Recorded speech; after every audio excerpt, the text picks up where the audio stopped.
Waalaikumsalam warahmatullahi wabarakatuh. Bagaimana kabarnya anak-anak? Alhamdulillah, luar biasa. Allahu Akbar. Yes. Baik, alangkah baiknya sebelum pembelajaran kali ini dimulai, marilah kita awali pembelajaran hari ini dengan membaca doa bersama-sama. Bismillahirrahmanirrahim. Raditu billahi rabba wa bil islami dina wa bi Muhammadin nabiyyan wa rasulah. Rabbi zidni ilma warzuqni fahma. Amin ya rabbal alamin. Baik, pada hari ini kita akan belajar mengenai ibadah umroh. Pada pembelajaran sebelumnya kita sudah mempelajari apa itu ibadah haji. Di sini sebelum kita belajar mengenai ibadah umroh, ibu akan bertanya terlebih dahulu mengenai materi sebelumnya. Ada berapa sih rukun dari ibadah haji itu sendiri? Ada 6. Oke, sebutkan. 1. Ihram disertai dengan niat. 2. Wukuf. 3. Tawaf. 4. Sa'i. 5. Tahallul. Dan 6. tertib. Oke, terima kasih. Itu merupakan rukun dari ibadah haji, yang mana apabila salah satu rukun itu tidak dikerjakan, maka hukum hajinya adalah tidak sah. Baik, untuk pembelajaran kali ini kita akan belajar mengenai ibadah umroh.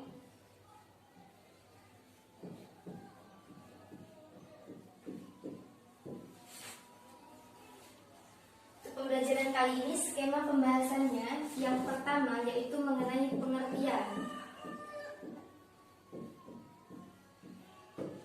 Yang kedua yaitu syarat wajibnya umroh. Syarat wajib umroh.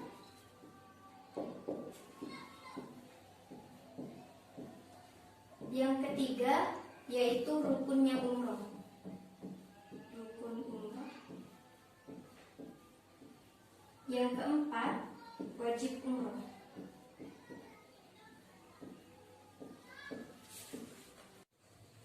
Baik, untuk pembahasan yang pertama yaitu mengenai pengertian dari umroh. Pengertian dari umroh itu secara bahasa artinya adalah berkunjung.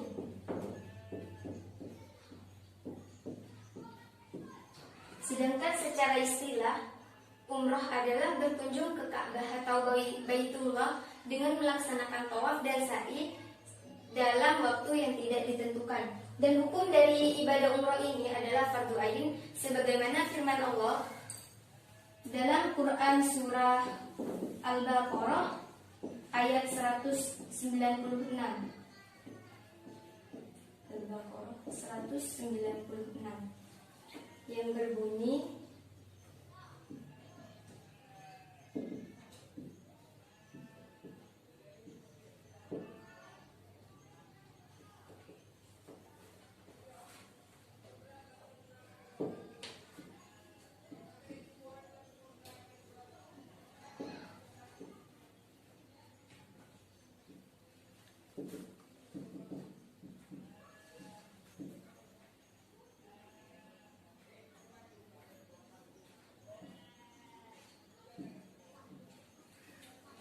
Bismillahirrahmanirrahim.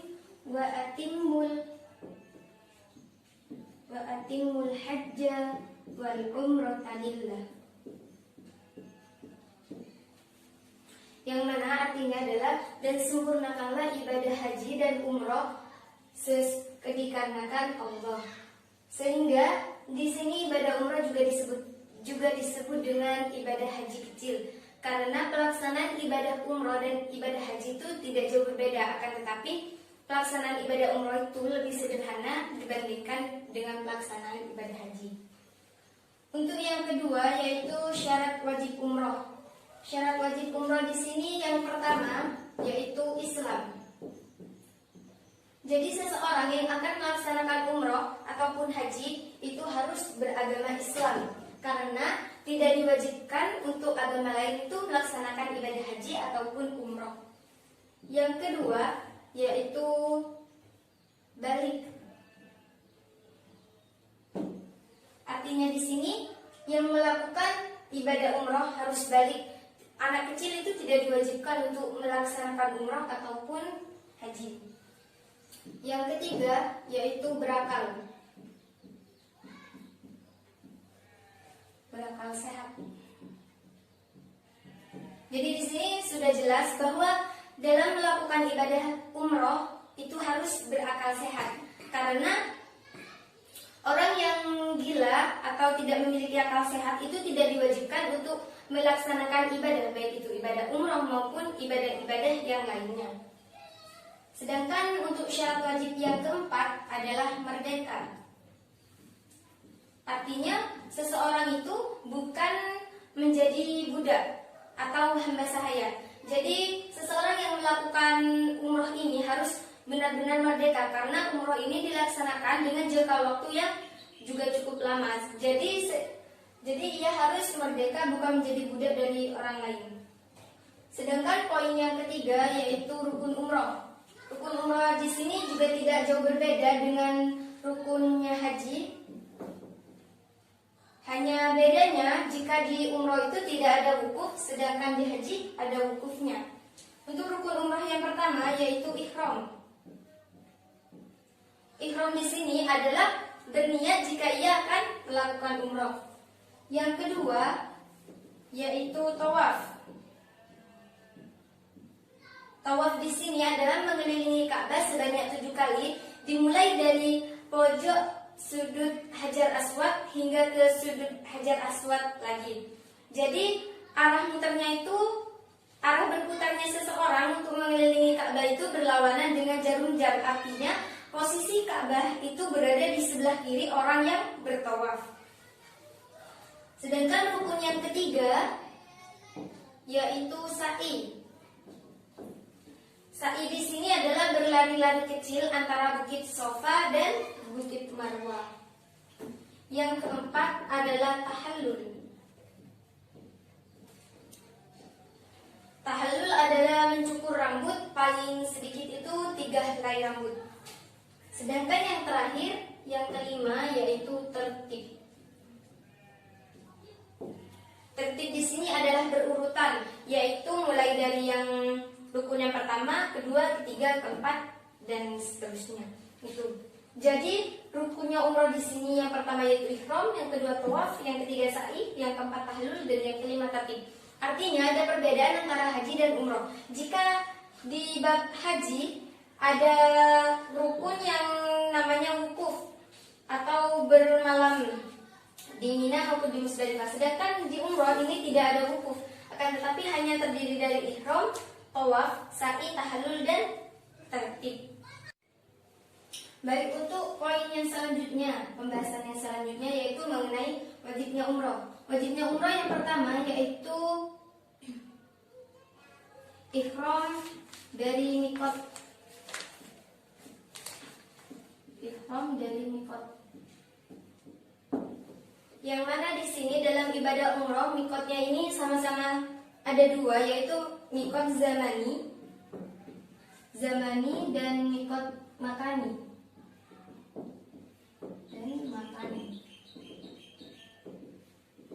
Artinya mikot zamani di sini adalah jika ibadah umroh waktunya itu adalah sepanjang tahun, mau itu bulan Muharram, Safar, terserah dari seseorang yang akan melaksanakan ibadah umroh sendiri.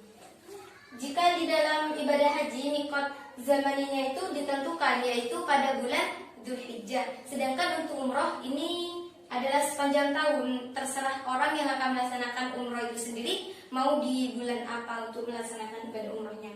Sedangkan untuk mikot makani dari umroh ini juga sama dengan mikot makaninya haji. Untuk yang kedua adalah menjauhi larangan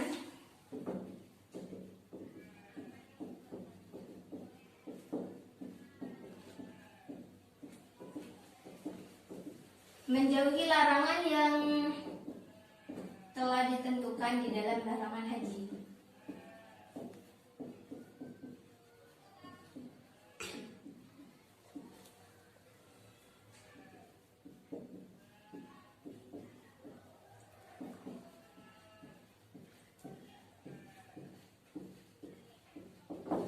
Artinya di sini wajibnya umroh yang kedua yaitu menjauhi larangan yang telah ditentukan.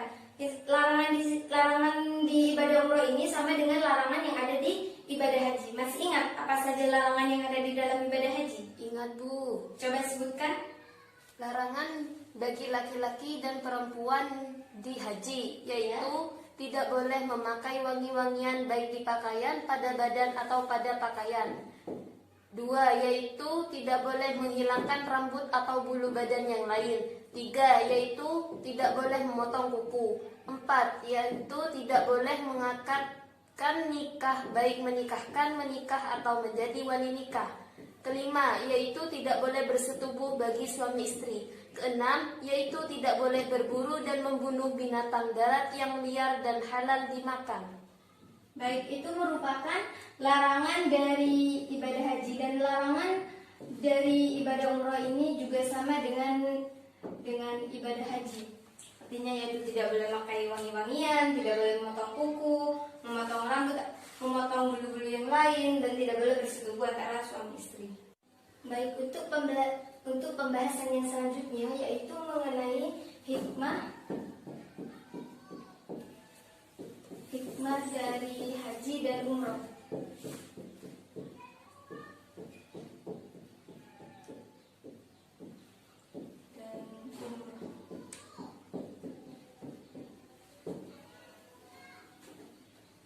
Hikmah dari haji dan umroh ini ada 2. Yang pertama, manfaatnya bagi individu sendiri. Manfaat bagi individu. Individu di sini adalah orang yang melaksanakan haji ataupun umroh. Manfaatnya yang pertama yaitu menghapus dosa kecil.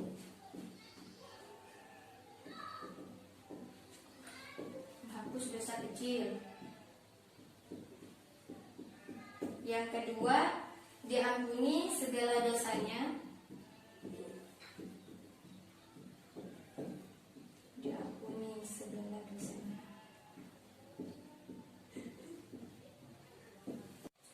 Yang ketiga yaitu menyucikan jiwa seseorang. Menyucikan jiwa seseorang.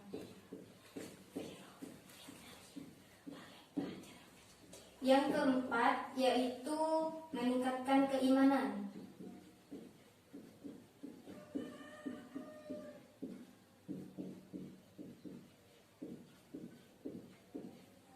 Yang kelima, mengingatkan kita akan perjuangan Rasulullah Shallallahu Alaihi Wasallam. Mengingatkan akan perjuangan Rasulullah.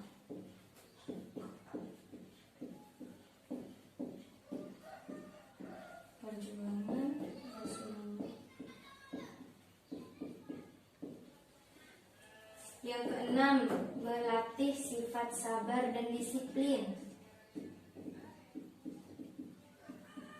Sifat sabar dan disiplin.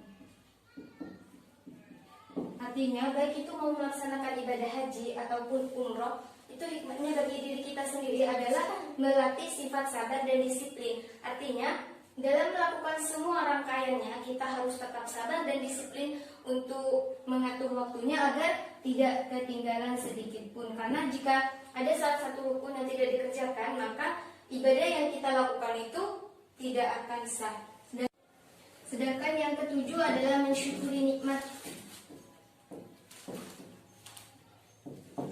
Mensyukuri nikmat. Artinya dari kita melaksanakan baik itu ibadah haji ataupun umroh, hikmah yang kita dapat itu adalah mampu mensyukuri nikmat yang telah Allah berikan kepada kita, sehingga kita mampu melaksanakan baik itu ibadah haji ataupun ibadah umroh.